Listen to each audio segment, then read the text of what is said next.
আমার বিষয় হচ্ছে জুলাই পরবর্তী সময়ে নারীদের নিরাপত্তা নিয়ে আমাদেরকে কেন শঙ্কিত হতে হবে, আর আজকে আসিয়ার মতো একটা মেয়েকে কেন হাসপাতালে বসে কাতরাতে হবে।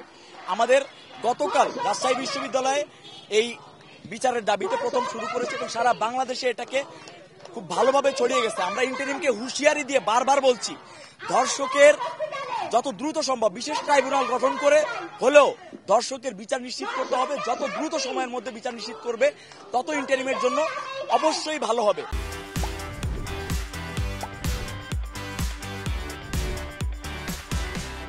আমরা চাই ধর্ষকের মৃত্যুদণ্ড হোক, কোনো মানুষ যেন ধর্ষণ করার সাহস না পায়, আর আমাদের দেশে কোনো ধর্ষক না থাকুক।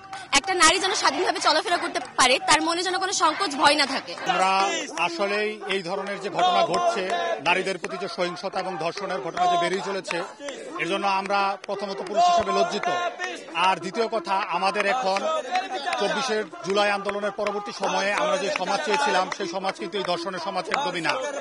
আমাদের অবশ্যই নারীদের পাশে দাঁড়াতে হবে এবং এই ধর্ষণ এবং এই নারী সহিংসতা রোধে যেই পদক্ষেপ নেওয়া দরকার, এই পদক্ষেপ গ্রহণ করার চেষ্টা করতে হবে।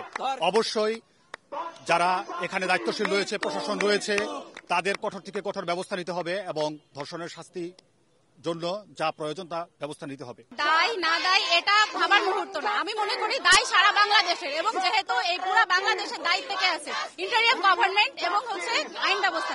তো আইন তো প্রকৃতির সৃষ্ট না, আইন তো মানুষেরই সৃষ্ট।